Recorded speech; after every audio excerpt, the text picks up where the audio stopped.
Hey,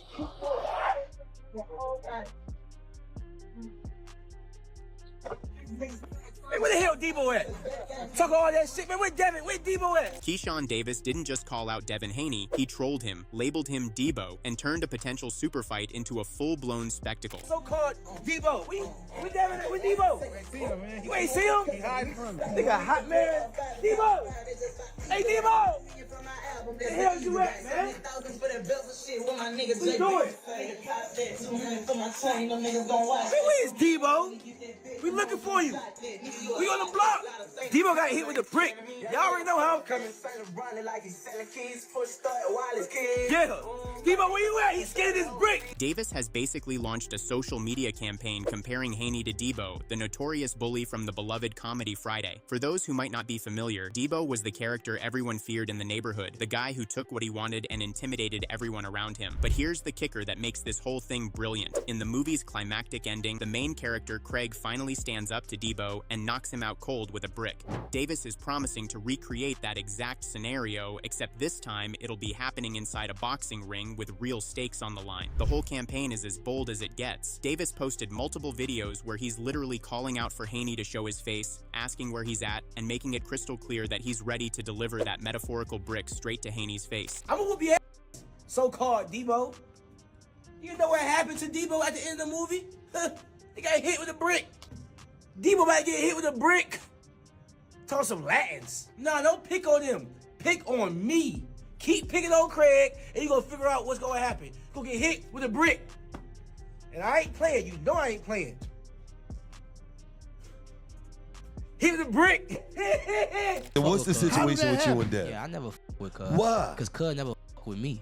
On what tip? Bro, it was like times where like, me, I was always around Shakur as an amateur and shit. So Shakur introduced me to Floyd, Devin Haney, all that type of shit. So there's a hell of times around Devin Haney and we 24 fitness playing basketball, regular shit before niggas became celebrities type shit. Or just who we are today. And it just never even looked me in my eyes. It never showed me respect. Like it never. Shakur always like, yo, this nigga Keyshawn, this and that third. He be like, for real? That nigga's still a kid. And like he just never gave me my respect. He sunned you. You know what I'm saying? So it's like, you know goddamn well. Now I'm here, and everything Shakur been saying, nigga, I lived up to it and then some. What you talking about? And he still like, his father used to. It's crazy because my beginning of my professional career, his father used to be like, oh shit, the businessman. What's up with you? Like dap me up. My man. And, so you always was the businessman. And Dad was keep his face forward and like, damn, I can't get no pat. Like, African American, you can't show me no type of love. Now, to understand why this call-out even makes sense, we need to look at where Davis is right now in his career. The lightweight contender just came off what can only be described as a statement-making performance. After experiencing what many considered a lackluster year in 2025, Davis bounced back in spectacular fashion when 2026 rolled around. Just weeks ago, he stepped into the ring against Jermaine Ortiz and didn't just win, he made sure nobody could question the result. Davis stopped Ortiz in the 12th round, securing a knockout that sent shockwaves through the division. That victory wasn't just about getting a win on his record. It elevated Davis's status in a major way, positioning him as the #1 contender for the WBO Super Lightweight Championship. Here's where things get complicated though, because that particular belt happens to be held by Shakur Stevenson, who isn't just another champion to Davis. Stevenson is one of his closest friends in the sport, practically a brother in everything but blood. Davis has made it abundantly clear that fighting Stevenson isn't something he's interested in pursuing. The friendship runs too deep, and he's not willing to jeopardize that relationship for a title shot. All right, now what about Shakur? What about him? Like fighting him? Yeah. Nah, I never fight Shakur. Nah. Even though, hold up, y'all in the same rank. I know y'all homies, brothers. Damn. Somebody gotta get all the belts. Like don't. So what if you got 2 belts? Shakur got 2 belts, and he puts a shitload of money for like y'all gotta tear it up. I mean, bro, like it gotta be like a load of money, bro. Cause y'all would never fight each other. I whoop that nigga ass. Y'all would never fight each other. Right now, you say that now hold up. Right now, I'll beat his. No, sir. I specialize in martial arts, so I fly kicking through the window. I'm a black belt, 13 times. You a black belt? Oh, 13. Yeah. Okay, then. Instead of going after the obvious target, Davis has set his sights considerably higher. He wants to jump not just one weight class, but potentially two, to challenge Haney for the WBO welterweight championship. It's an ambitious move that speaks to Davis's confidence in his own abilities and his belief that he's ready for the absolute elite level of competition. Rather than taking the traditional route of working his way up through the rankings, he's essentially demanding a shortcut straight to a world title fight. The timing of this call-out is particularly fascinating when you consider what Haney has been up to recently. Late last year, Haney secured a unanimous decision victory over Brian Norman Jr. in a fight that saw him capture the WBO welterweight belt. That win was significant because it made Haney a three-division world champion, adding another impressive achievement to an already stellar resume. The victory looked like it was setting up a natural rematch with Ryan Garcia, especially since Garcia has a fight scheduled against Mario Barrios coming up on February 21 at the T-Mobile Arena in Las Vegas, where he'll be competing for the WBC welterweight title.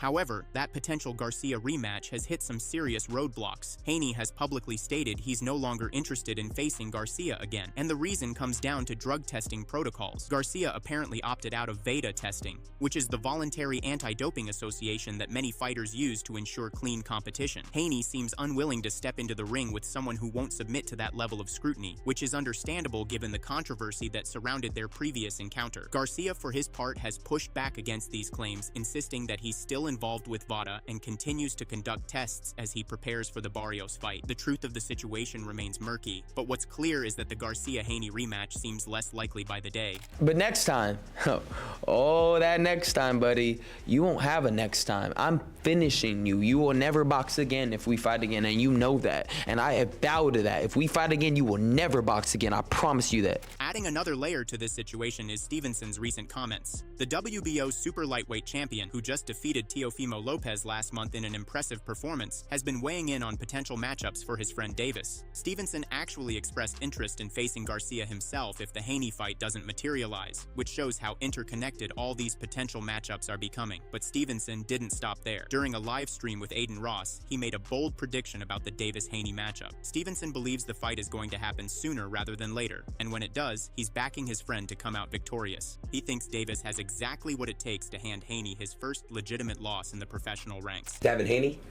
Whoever they put in front. Hold up. Keyshawn Davis gonna fight him. Oh, he's fighting. Oh, really? Yeah. He's fighting Devin? I think it's gonna happen soon. Oh shit. Yeah, Keyshawn gonna beat him. Devin a hell of a fighter. The boxing community seems divided on whether this fight makes sense right now. Some analysts believe Davis needs more seasoning before taking on someone at Haney's level. Kenny Ellis, for instance, watched Davis's recent performance against Ortiz and noticed something interesting. While Davis got the stoppage victory, his defensive approach in that fight showed some looseness that hadn't been visible in his earlier bouts. Ellis suggests that Davis could benefit from getting more rounds under his belt before jumping straight into a fight with someone as experienced as Haney. Who do you think would win that fight if they did fight next?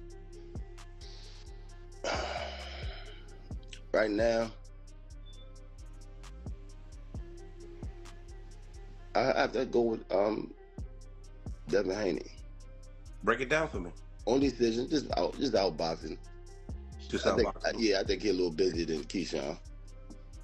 Yeah, but I think he'll get him on a decision. I might be wrong. I don't see Keyshawn knocking him out. No. Nah. Not yet. Not right now, anyway. But I could be wrong. What do you see? Do you see he needs to sharpen up on the defensive side of things, or is it strictly he's done pretty good. He's pretty good. Just need, get some more rounds in first, A lot of people are saying that. Andre Ward, the former pound-for-pound king and current analyst, offers a different perspective on the matchup. Ward recently observed that Haney has returned to peak form, particularly highlighting his performance against Norman Jr., where he demonstrated improved punch resistance and explosiveness. Ward theorizes that Haney's previous struggles in those areas were likely the result of brutal weight cuts, and now that he's fighting at a more natural weight, his true abilities are shining through. Last thing I'm going to say about Keyshawn Davis. He called somebody out after the fight. Devin Haney. His father in my DMs keeps screenshotting stuff that we saying. I don't know what he's screenshotting it for, but Devin Haney definitely on my hit list, and we making that happen 2026. Devin Haney just came off a much-needed dominating performance against Brian Norman. The low-hanging fruit in the headline was, can he take the punch? He showed that he can take the punch, but he also delivered the punch. So now he's back in the driver's seat and can make whatever decision he wants. What do you think about that fight if it's 1 or 2 fights away? Kind of tough fight right now because Devin Haney is right back at the top of his game. Devin showed that the weight loss was probably causing him to not have as good punch resistance, and it also probably wasn't causing him to have as much power or explosiveness as he has. He showed tremendous power, tremendous punch resistance in that fight against Norman, and for him to do that means that the weight was probably an issue. Now, if Keyshawn comes up, or if they even do a catch weight, a 143, 144, it's gonna be a very interesting fight because I think Devin has more tools and more IQ right now, but Keyshawn is different. I mean, you gotta have that intangibleness about him, where he can be a different guy when it's time to be a different guy. You can never count him out. However, if I were pushing Keyshawn, I would have another fight or 2 before I fight Devin, just for experience purposes. And if I was Devin, I would try to jump on it right now before he gets those couple fights, because the more experience he gets, the harder he's going to become to beat. Yeah, that's going to be a tough fight for Keyshawn Davis. And I think in many respects, Devin Haney too. You can't take Keyshawn Davis light. He can really fight. He's really like that. The weight difference is a concern, and it's a fair question. Is he ready now? Is he ready a fight or 2 from now? But that's the fight, really. If you really want to you want to scream, I'm back. That's the type of fight that you want, because obviously it's in the Turkey Al-Sheikh universe, and that's a fight that's going to get made. You're going to make a career high payday. But if you are able to beat Devin Haney, brother. Amari Jones echoes the sentiment that this matchup would be tremendous for boxing as a whole. He views Davis as a young, rising fighter who's generating substantial buzz and capturing people's attention. Meanwhile, he sees Haney as an established, proven champion who's already accomplished significant things in the sport. Jones admits he'd be extremely interested in watching this fight play out, though he leans toward Haney as the likely winner based on his extensive experience and the high-level skills Jones has personally witnessed. Despite favoring Haney, Jones makes it clear he's not dismissing Davis's abilities, noting that Davis has already proven himself capable against quality opposition. Do you want to see that fight? And if so, who do you think takes that fight? That's a good fight for boxing. You know, Keyshawn's a young, up-and-coming guy that's, you know, making a lot of noise. You know, Devin is a solidified champion. I feel that'd be a good fight. Definitely, I'll be interested in seeing. I don't know. I'll lean towards Devin off of experience, and you know, I know his skill and his skill set, but no take nothing away from Keyshawn. Keyshawn has proven himself, you know, with guys. He's also a world champion too, or ex-world champion. So I feel like it'll be a good fight. The situation becomes even more complex when you consider what Haney's team is actually planning. After claiming the WBO welterweight championship, Haney is already being linked to an even bigger move. His father and trainer, Bill Haney, has been discussing the possibility of jumping up to 154 pounds for a showdown with Xander Zayas, the newly crowned WBA and WBO junior middleweight champion. Bill Haney seems genuinely excited about this possibility, talking about the appeal of becoming a 4-division world champion and the legacy implications that would carry. He specifically mentioned that facing Zayas would be attractive because of the Puerto Rican fan base behind him, which would make for an exciting promotional story. I'm not debating that. What we doing? The same thing that we talked about we were going to do in the DMs before you picked Jermaine. 2026, we're doing it. Promise? You promised. You're the promoter. Well, I got your, listen, in the DMs, I got your word on it. All right, just stand on it. Good luck, handle that business, okay? The boxing world now waits to see how Haney responds to this creative and aggressive call-out. Will he dismiss Davis as not ready for prime time? Will he accept the challenge and look to shut down the young contender's ambitions? Or will he ignore Davis entirely and pursue one of the other big-name opportunities available to him? Whatever decision Haney makes will shape not only his own career trajectory, but also determine whether Davis gets his chance to deliver that metaphorical brick he keeps promising. The stage is set, the challenge has been issued, and boxing fans everywhere are hoping these two eventually settle their differences inside the ring where it matters most.